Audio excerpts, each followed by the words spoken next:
నమస్కారం N24 news morning bulletin కు స్వాగతం. ముందుగా హెడ్లైన్స్ చూద్దాం. హౌస్లోని అంబాసిడర్ కార్ తో కేసీఆర్ పై సీఎం రేవంత్ సెటైర్లు. అంబాసిడర్ కార్ రిపేర్ నేర్చుకుంటే యువతకు ఉపయోగం. అంబాసిడర్ కారు ఒక్క ఫామ్ హౌస్ లో తప్ప ఎక్కడా కనిపించదన్న సీఎం రేవంత్.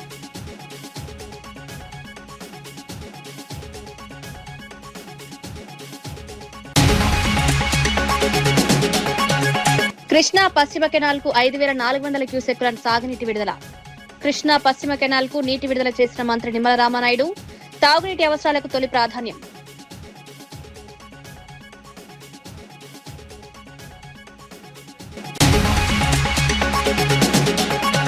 యూత్ డిక్లరేషన్ పేరుతో నిరుద్యోగులను కాంగ్రెస్ మోసం చేసిందన్న తలసాని. ఉద్యోగాల కోసం తెలంగాణ నిరుద్యోగులు రోడ్లపైన పోరాటం. యువత భవిష్యత్తుతో ఆటలాడితే బీఆర్ఎస్ చూస్తూ ఊరుకోదని హెచ్చరిక.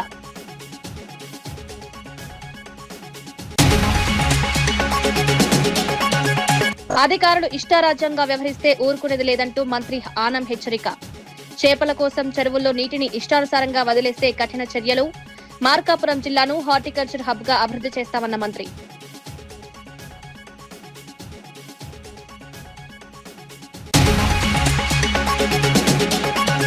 బీఆర్ఎస్ అధికారంలోకి వస్తే హైదరాబాద్ లో 400 కిలోమీటర్ల మెట్రో నిర్మిస్తామన్న కేటీఆర్. జీహెచ్ఎంసీ ఎన్నికల కోసమే కాంగ్రెస్ బీజేపీ మెట్రో డ్రామాలు. బీఆర్ఎస్ ప్రారంభించిన ఎయిర్పోర్ట్ మెట్రోను కాంగ్రెస్ ప్రభుత్వం రద్దు. బీఆర్ఎస్ అధినేత కేసీఆర్ పై ముఖ్యమంత్రి రేవంత్ రెడ్డి తనదైన శైలిలో సెటైర్లు వేశారు. యువతకు వైట్ కాలర్ ఉద్యోగాలతో పాటు సాంకేతిక నైపుణ్యంతో కూడిన బ్లూ కాలర్ ఉద్యోగాల అవకాశాలు కల్పించాల్సిన అవసరం ఉందన్నారు. గతంలో ఐటీఐల్లో డీజిల్ కార్ల రిపేర్ నేర్పించేవారని గుర్తు చేశారు. అయితే ఇప్పుడు అంబాసిడర్ కార్ రిపేర్ నేర్చుకుంటే ఉపయోగం ఏంటని ప్రశ్నించారు. ప్రస్తుతం అంబాసిడర్ కార్లు ఎక్కడా కనిపించడం లేదని, ఒక్క ఫామ్ హౌస్ లో తప్ప అంటూ కేసీఆర్ ను పరోక్షంగా ఎద్దేవా చేశారు. ఆ కారును బయటకు రానివ్వరని, రిపేర్ చేయనివ్వరని వ్యాఖ్యానించారు. ఒకవేళ రిపేర్ చేసినా బాగుపడే పరిస్థితి లేదంటూ సెటైర్లు వేశారు. మారుతున్న టెక్నాలజీకి అనుగుణంగా యువతకు ఆధునిక సాంకేతిక శిక్షణ ఇవ్వాలన్న రేవంత్ స్పష్టం చేశారు. అందుకే ఈరోజు వైట్ కాలర్ జాబులు పోతుంటే బ్లూ కాలర్ జాబులు అందించాలి. బ్లూ కాలర్ జాబులు అంటే సాంకేతిక నైపుణ్యం, శిక్షణతో కూడుకున్న నైపుణ్యం. అందుకే ఐటీఐలను 1956లో ప్రారంభిస్తే ఆ రోజున్న సిలబసే ఈ రోజు వరకు నడిపించినాం. ఆనాడు డీజిల్ కారుకు మెకానిక్ అంబాసిడర్ కార్లు రిపేర్ చేసే అప్పుడు నేర్పించింది. మరి ఇవాళ పిల్లోడు అంబాసిడర్ కార్ రిపేర్ నేర్చుకుంటే అంబాసిడర్ కార్ ఎక్కడా లేదు, ఫామ్ హౌస్లో తప్ప. అక్కడికి ఆయన రానియడు, మనోడు రిపేర్ చేయడు. అది రిపేర్ చేసినా బాగుపడేటట్లేదు. అందుకే అంబాసిడర్ కార్లను రిపేర్ చేయడం కాదు, ఆడి BMW బెంజ్ కార్లు, ఈవీ కార్లను ఏ విధంగా రిపేర్ చేయాలనో, దానికి బ్యాటరీలను ఎట్లా తయారు చేయాలనో, ఈవీ వెహికల్ని మనం రోడ్డు మీదకి తేవాలంటే బ్యాటరీ అంతంత కీలకం. తెలంగాణలో బీఆర్ఎస్ తిరిగి అధికారంలోకి వచ్చిన తర్వాత హైదరాబాద్ మెట్రో రైలును 400 కిలోమీటర్లకు విస్తరిస్తామని బీఆర్ఎస్ వర్కింగ్ ప్రెసిడెంట్ కేటీఆర్ ప్రకటించారు.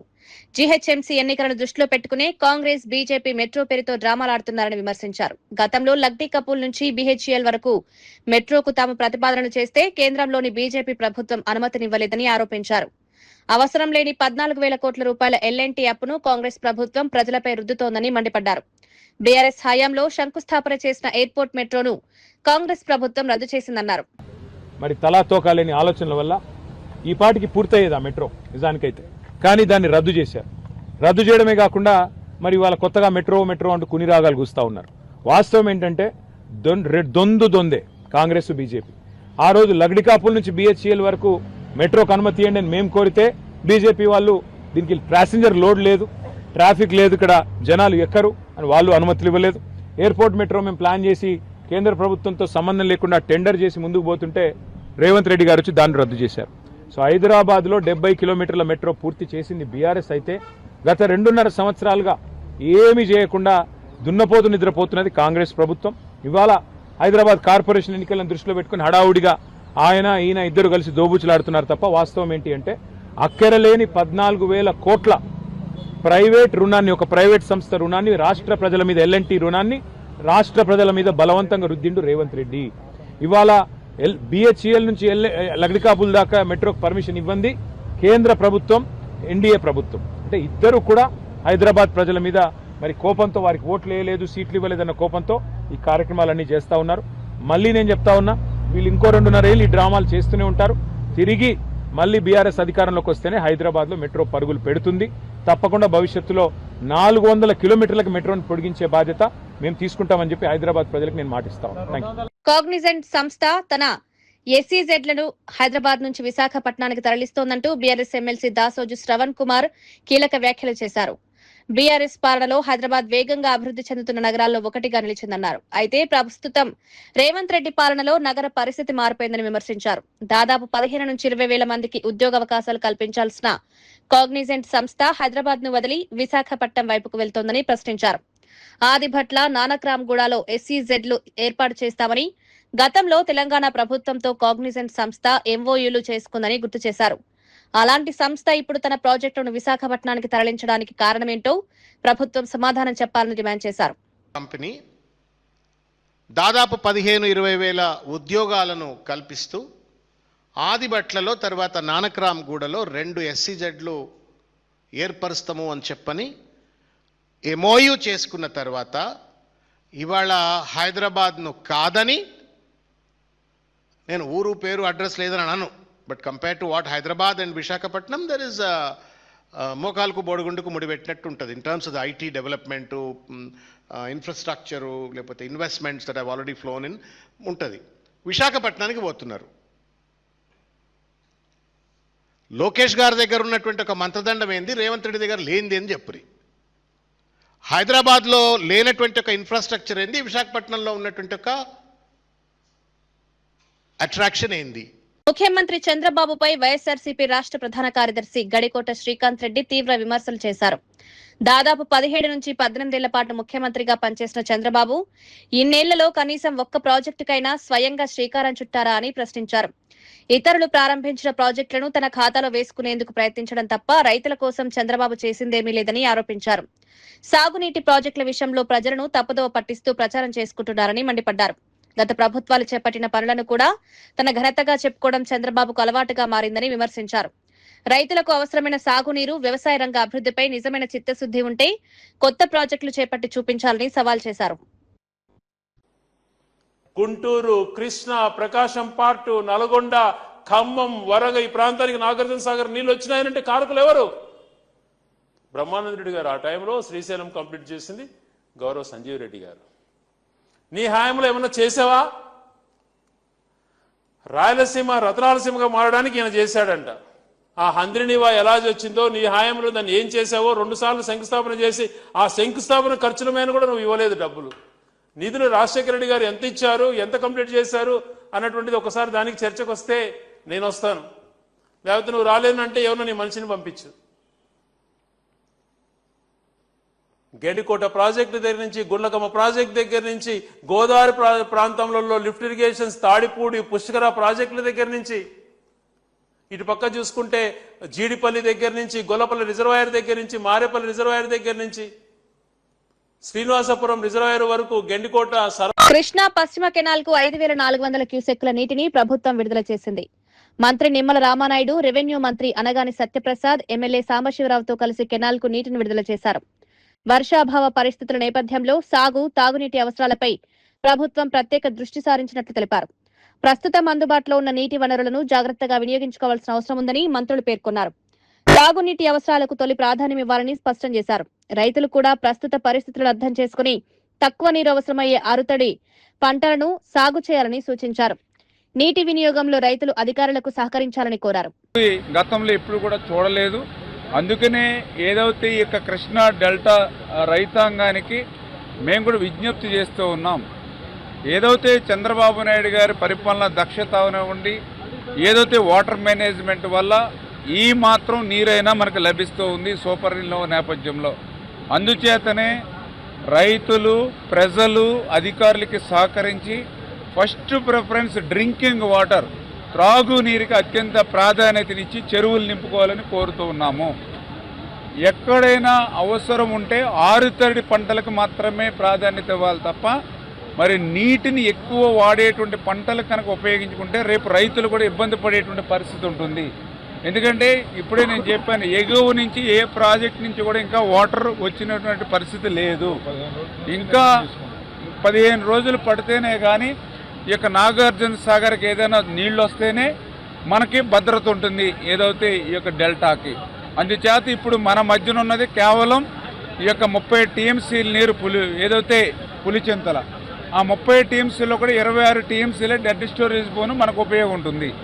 అదేవిధంగా ఈ సీజన్ అంతా కలిపితే ఒక 50 టీఎంసీలు మన ఏదైతే పట్టిసీమని తీసుకుంటాం. అంటే అది ఒక 50, ఇది ఒక 25, 75 టీఎంసీలు మాత్రమే మనకు అవైలబుల్ ఉంది. ఏదైనా లోకల్ రెయిన్స్ ఉంటే ఇంకొక 10-15 టీఎంసీలు యాడ్ అవుద్ది, అంటే 80-90 టీఎంసీలు. కానీ కృష్ణా డెల్టా 13 లక్షల ఎకరాలు సాగులో తీసుకోవాలంటే 150 టీఎంసీలు కావాలి. కానీ మనకు ఉన్నది అవైలబుల్ 80 టీఎంసీలు. అది కూడా ఈ ప్రభుత్వం ముందు చూపు వల్ల 80 టీఎంసీలు. అందుచేత పరిస్థితిని అర్థం చేసుకుని రైతులందరూ కూడా ఆలోచన చేసి, ఎందుకంటే ఈ యొక్క 150 టీఎంసీల నీరు కూడా వాతావరణం సహకరించి లోకల్ రెయిన్ఫాల్ కూడా ఉండాలి. ఏదైతే ఈ డెల్టాకు అంజనాపురం గ్రామంలో నూతనంగా నిర్మించిన గోదైస్ ఫామ్ ఆయిల్ ఫ్యాక్టరీ ప్రారంభోత్సవానికి ముఖ్యమంత్రి రేవంత్ రెడ్డి హాజరు కానున్నారు. సీఎం పర్యటన నేపథ్యంలో జిల్లా యంత్రాంగం ఏర్పాట్లను వేగవంతం చేసింది. జిల్లా collector Diwakar, police commissioner Sunil Dutt, అదనపు కలెక్టర్ శ్రీనివాసరెడ్డి కార్యక్రమ స్థలాన్ని క్షేత్రస్థాయిలో పరిశీలించారు. హెలిప్యాడ్, సభా వేదిక, పార్కింగ్, భద్రత, ట్రాఫిక్ నియంత్రణ, తాగునీరు, విద్యుత్, పారిశుద్ధ ఏర్పాట్లపై సమగ్రంగా సమీక్షించారు. ముఖ్యమంత్రి పర్యటనకు వచ్చే ప్రజలు, రైతులు, ఆహ్వానితులకు ఎలాంటి అసౌకర్యం కలగకుండా అన్ని శాఖలు సమన్వయంతో పనిచేయాలని అధికారులకు సూచించారు. నిర్దేశిత గడువులో అన్ని ఏర్పాట్లు పూర్తి చేయాలని కలెక్టర్ ఆదేశించారు. భద్రత విషయంలో ఎలాంటి లోపాలకు అవకాశం లేకుండా పటిష్ట చర్యలు చేపట్టాలని పోలీస్ కమిషనర్ స్పష్టం చేశారు.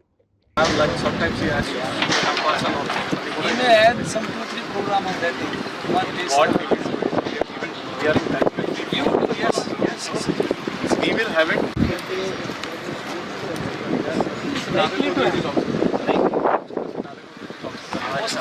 Chairman is coming, I'm sure. They will have maybe. So then Not till the road on.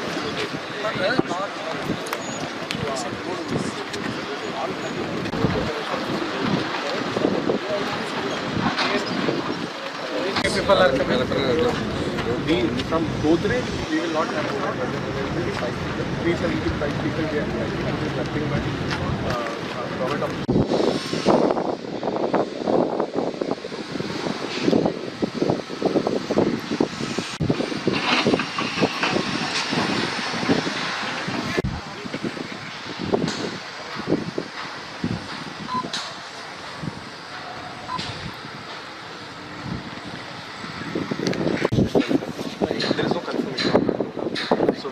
Still in touch with the PR officer.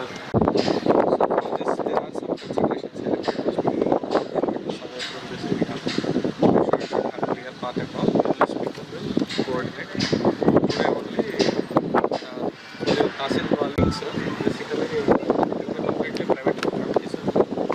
You guys El Niño ప్రభావం నేపథ్యంలో సాగునీటికి ఇబ్బందులు తలెత్తకుండా అధికారులు ప్రణాళికాబద్దంగా వ్యవహరించాలని మంత్రి ఆనం రామనారాయణ రెడ్డి ఆదేశించారు.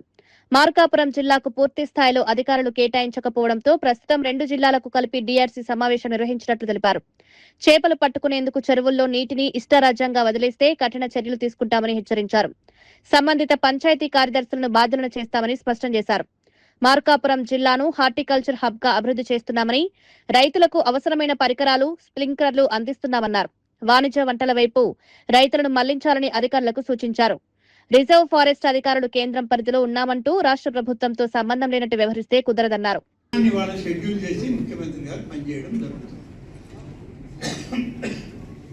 ఆ విధంగా ఈరోజు జాతికి అంకితమైనటువంటి ప్రాజెక్టులని మళ్ళీ మేము రైతులకు అంకితం చేయడానికి గౌరవ ముఖ్యమంత్రి చంద్రబాబు నాయుడు గారు ఈరోజు వేల కోట్ల రూపాయలు ఖర్చు చేసి జరగని దాన్ని జరిగినట్టు చూపించినటువంటి గత ప్రభుత్వం మాయలో నుంచి ఈ ప్రభుత్వంలో ముఖ్యమంత్రి గారు వాటిని సానుకూలంగా దాన్ని చేయడానికి అన్ని విధాలా ఏర్పాటు చేయడం జరుగుతుంది.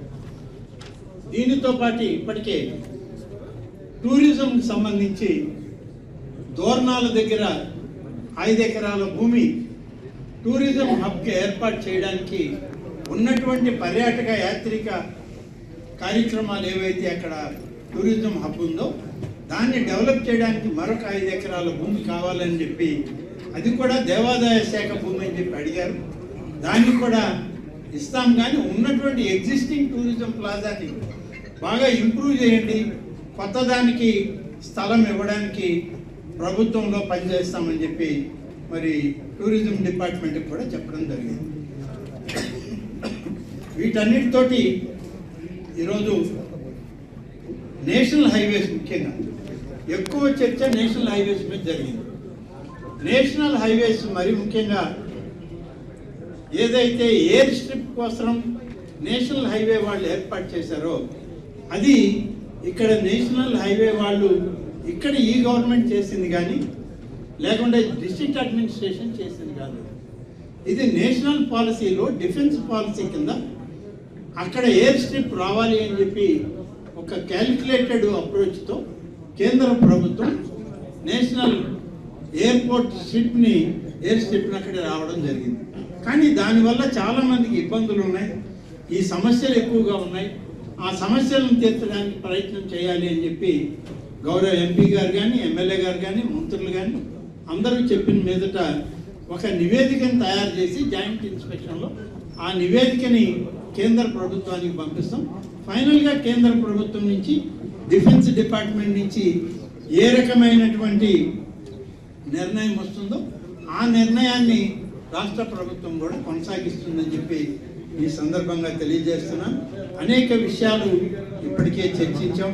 వీటన్నిటి విషయాల్లో గౌరవ శాసనసభ్యులు, గౌరవ మంత్రివర్యులు, అనేక విభాగాల చైర్మన్లు, జిల్లా కలెక్టర్లు, జాయింట్ కలెక్టర్లు, అందరు అధికారులు సమన్వయంతో పనిచేసి దీనికి పని చేయాలని చెప్పి ఒక నిర్ణయం తీసుకోవడం కూడా జరిగింది. Thank you.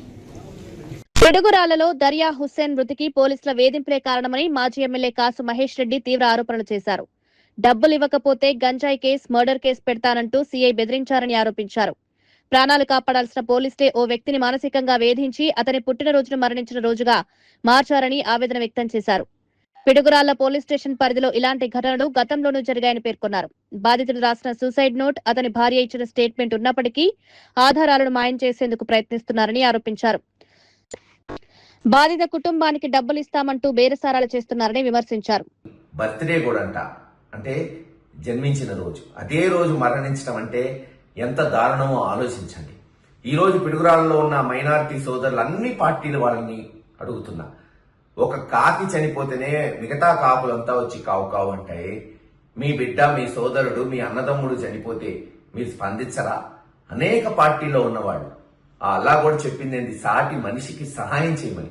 మరి మీలో ఒకరు చనిపోతే ఈ రోజున అతని కొరకు నిలబడి ఎవరైతే ఈ ఘటనకి ఆ అఘాయిత్యానికి ప్రేరేపించాడో అతనికి చట్టపరంగా శిక్ష పడే వరకు మరి పోరాడాల్సిన బాధ్యత మీకు లేదా? ఆ కుటుంబానికి వైఎస్ఆర్సీపీ పార్టీ అన్ని విధాలుగా అండగా ఉంటుంది. ఇది మొట్టమొదటి జరుగుతున్న ఘటన కాదు. ఈ పిడుగురాళ్ల పోలీస్ స్టేషన్ లో 5-6 నెలల క్రితం పాపం 6 వయసుల ఆడపడుచు జ్యోతి ఇలాగే ఆత్మహత్య ప్రయత్నం చేసింది. నెల క్రితం సూరి అనే కౌన్సిలర్, మరి ఎస్సీ కులానికి చెందిన వాడు కూడా ఇలాగే సిఐ డబ్బిప్పని బెదిరిస్తే ప్రేరేపిస్తే ఆత్మహత్య చేసుకోబోయాడు. ఈరోజు ఒక మనిషే చనిపోయాడు. వెంటనే పోలీసులు ఎస్పీ గారు స్పందించి ఆ సిఐ మీద కేసు పెట్టాలి, కఠినమైన సెక్షన్లతో అతను అరెస్ట్ చేయాలి. దీనికి డిమాండ్ చేస్తున్నాం. సూసైడ్ నోట్ ఉంది, వాళ్ళ భార్య ఇచ్చిన స్టేట్మెంట్లు ఉన్నాయి. ఇవన్నీ మాయం చేయడానికి ఇప్పుడు పోలీసులు బేరసారాలు చేస్తున్నారు. 20 లక్షలు ఇస్తాం. ఏడుకొండలు మృతి ఘటనపై మాజీ మంత్రి కాకాని గోవర్ధన్ రెడ్డి సంచలన ఆరోపణలు చేశారు. మృతుడు ఏడుకొండల కుటుంబానికి ప్రభుత్వం ₹1 కోటి నష్టపరిహారం ఇవ్వాలని డిమాండ్ చేశారు. కుటుంబంలో ఒకరికి ప్రభుత్వ ఉద్యోగం కల్పించాలని కోరారు.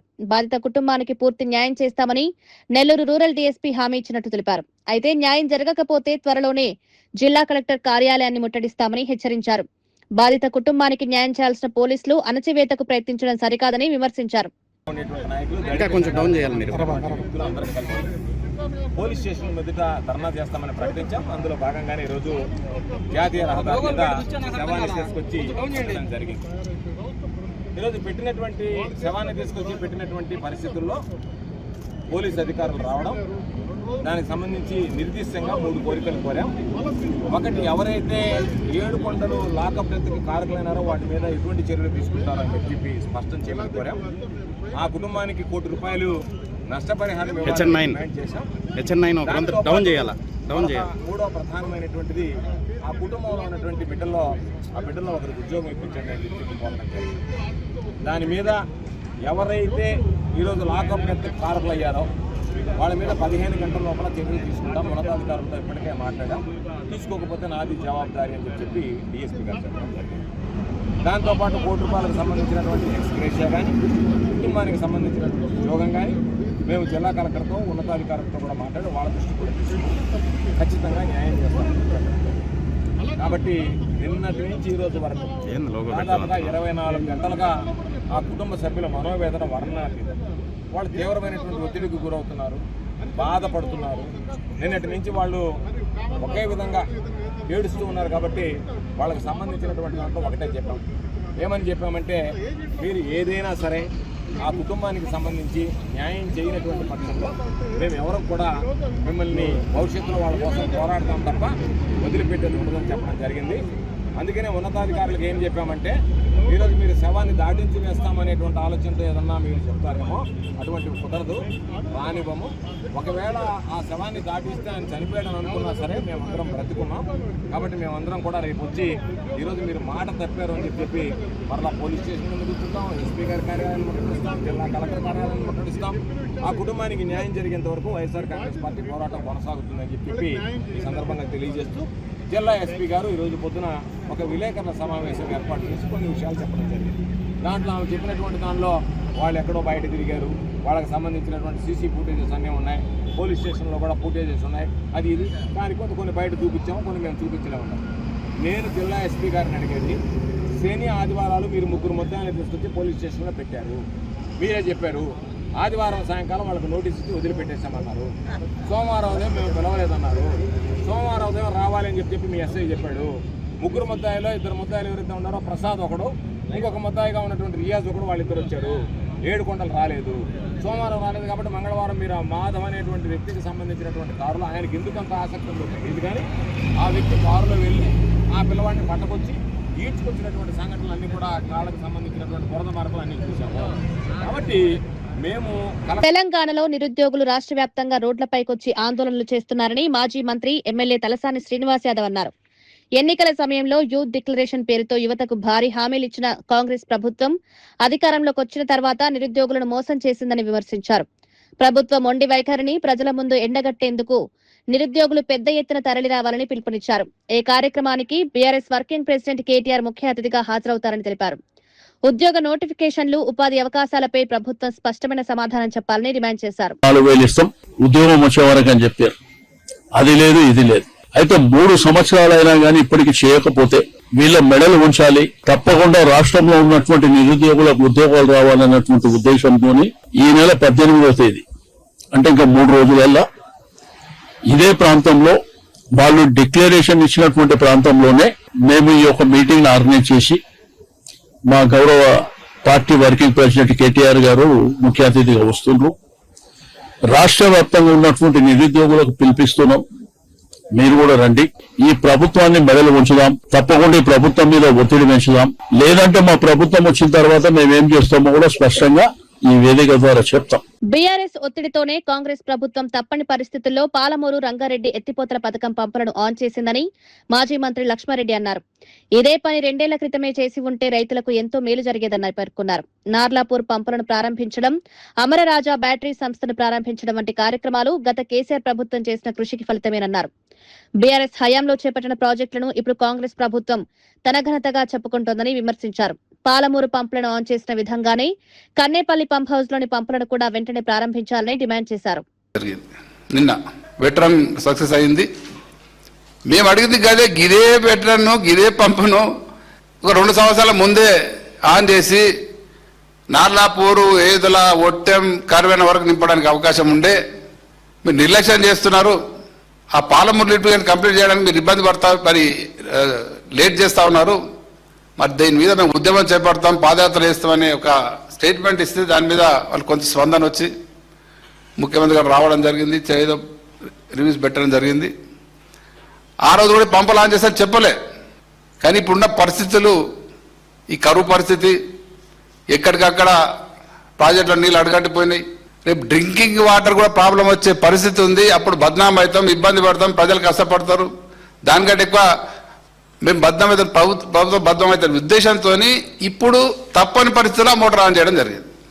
ఒకవేళ కరువే రాకుండా ఇంకా 2 నెలలను ఏం చేయకుండా అని చేయకుండా కరువు ఉంది, రేపు నీళ్లు తాగడానికి కూడా నీళ్లు రావు అని డిపార్ట్మెంట్ వాళ్ళు నిపుణులు సూచిస్తే ఇంకా తప్పని పరిస్థితుల్లో ఇంకా తప్పదురా అని ఈరోజు స్టార్ట్ చేయడం జరిగింది. అంటే నిన్న ఇవాళ మహబూబ్నగర్ జిల్లాలో జరిగిన 2 సంఘటనలు చూస్తే నిన్న పంప్ ఆన్ చేయడం కానీ, ఈరోజు అమరాజా బ్యాటరీని ఓపెన్ చేసి చాలా బ్రహ్మాండమైన ప్యాకెట్ అని చెప్పడం కానీ, మరి ఈ 2 కూడా మా ప్రభుత్వంలో ఒక ముందు చూపుతోని ముఖ్యమంత్రి గారు కేసీఆర్ గారు కరువు జిల్లా మహబూబ్నగర్ జిల్లా కరువు తీరాలంటే ఈ ప్రాజెక్ట్ ఉండాలి అనే ఉద్దేశంతో పార్లమెంట్ లిఫ్టిగేషన్ అయితే పూర్తి ఓ స్టేజ్కి తీసుకొని 90% కంప్లీట్ చేయడం జరిగిందో, మరి అదే 2 సంవత్సరాల ముందే స్టార్ట్ చేసి అవన్నీ నింపి ఉంటే ఇలా కరువులో కూడా ఈ ప్రాజెక్టులో నిండా నీళ్ళు ఉంటే ఆ ప్రాంతం అంతా సస్యమలం అయ్యాయి. ఇప్పుడు నింపడానికి లేదు, టైం పడుతుంది. వీళ్ళు అప్పుడు పట్టించుకోలేదు. రేపు కరువులో మనం చూసుకుంటా రిజర్వాయర్ అనేది నింపేది బాగుండనే పరిస్థితి ఈరోజు ఏర్పడ్డది. మహబూబ్ నగర్ జిల్లాలో ఉద్యోగ ఉపాధి అవకాశాలు పెంచేందుకు కేసీఆర్ హయాంలో అనేక ప్రయత్నాలు చేశామని మాజీ మంత్రి శ్రీనివాస్ గౌడ్ తెలిపారు. జిల్లాకు పరిశ్రమలను తీసుకొచ్చి యువతకు ఉద్యోగావకాశాలు కల్పించాలనే లక్ష్యంతో బీఆర్ఎస్ ప్రభుత్వం పనిచేసిందన్నారు. తాము పరిశ్రమల స్థాపనకు ప్రయత్నించిన సమయంలో ప్రతిపక్షంలో ఉన్న రేవంత్ రెడ్డి తీవ్ర విమర్శలు చేశారని ఆరోపించారు.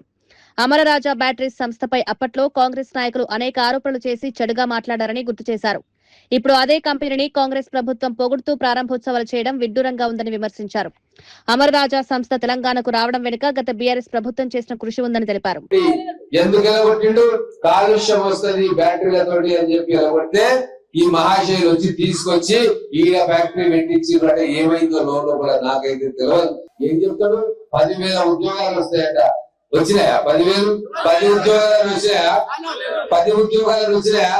అన్ని మోసం మాటలు, జూటా మాటలు, లక్కోర్ మాటలు. అంటే అన్పార్లమెంట్ మాట్లాడు బాధకరం అన్నమాట. ఇంత మంచి కంపెనీ తెచ్చినప్పుడు కనీసం ఆ రోజు తెలియకన్నం మహబూబ్ నగర్ ను ప్రపంచంతో పోటీ పడిస్తూ ప్రపంచంలో దేశంలో ఎక్కడ లేని కంపెనీ ఇక్కడ కావాలని చెప్పి తమిళనాడు పోయే కంపెనీని మేము ఎంతో కష్టపడి తీసుకొస్తే ఇది సీసం ఉంటది, ఇంట్లో విషం వస్తుంది, ఏం ఒప్పందం చేసుకున్నారో ఇది లత్కోర్ కంపెనీ, దీన్ని కంపెనీని ఎలగొడతాం, ఈ కంపెనీ మీద దుష్ప్రచారం చేసి మమ్మల్ని మేమేదో చేసినాం, పేదల భూములు ఉంచుకొని కబ్జాలు చేసినామంటే ఇట్లా చిత్రీకరించింది కదా, అది మాకు బాధకరం. గతంలో ఉన్న నాయకులు ఇగో ఇంత మంచి ఇండస్ట్రీ తీసుకొచ్చిండ్రు, ఇంతమంది ఉద్యోగాలు కలుగుతా ఉన్నాయి, ఇంత భూముల విలువ ఎదిగింది, పక్కనే డబుల్ బెడ్రూమ్ ఇల్లు కట్టిండ్రు, పక్కనే బైపాస్ రోడ్ పెద్ద అద్భుతమైన రోడ్డు తెచ్చిండ్రు, ఈ ప్రాంతం అద్భుతంగా ఒక ఫారిన్ మాదిరిగా తయారవుతుంది అని చెప్తే మా పేర్లు చెప్పకుండా చెప్తే ఇంకా ఇంతకన్నా బాగా చేస్తామంటే బాగుంటుంది. ఆ రోజు అన్నది తప్పే. ఆ రోజు ఉన్నటువంటి నాయకులు కరెక్టే చేసినని మాట చెప్పాల్సిన అవసరం ఉంది. రాజకీయం ఎవరు శాస్త్రం కాదు, రేపు రొటేషన్ అవుతుంటుంది, కానీ ఆ సంస్కృతి మంచిది కాదు. చదువుకున్న వ్యక్తులుగా రాజకీయంలో వచ్చినప్పుడు కొన్ని వాస్తవాలు మాట్లాడాలి, తెలియక వాస్తవాలు మాట్లాడితే సవరించి చెప్పాల్సిన బాధ్యత వాళ్ళపైన కూడా ఉందని చెప్పి మీ ద్వారా తెలియజేస్తున్నాను. అంబాసిడర్ కార్ తో కేసీఆర్ పై సీఎం రేవంత్ సెటైర్లు. అంబాసిడర్ కార్ రిపేర్ నేర్చుకుంటే యువతకు ఉపయోగం. అంబాసిడర్ కారు ఒక్క ఫామ్ హౌస్ లో తప్ప ఎక్కడా కనిపించదన్న సీఎం రేవంత్.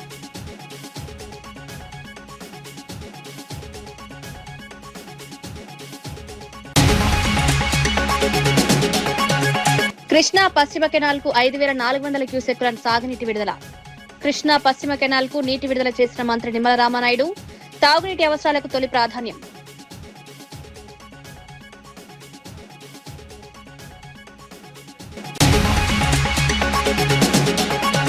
యూత్ డిక్లరేషన్ పేరుతో నిరుద్యోగులను కాంగ్రెస్ మోసం చేసిందన్న తలసాని. ఉద్యోగాల కోసం తెలంగాణ నిరుద్యోగులు రోడ్లపైన పోరాటం. యువత భవిష్యత్తుతో ఆటలాడితే బీఆర్ఎస్ చూస్తూ ఊరుకోదని హెచ్చరిక.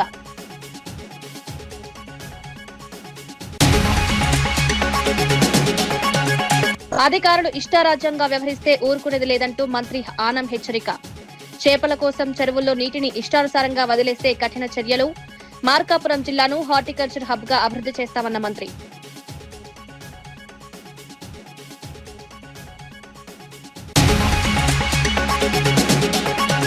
బీఆర్ఎస్ అధికారంలోకి వస్తే హైదరాబాద్ లో 400 కిలోమీటర్ల మెట్రో నిర్మిస్తామన్న కేటీఆర్.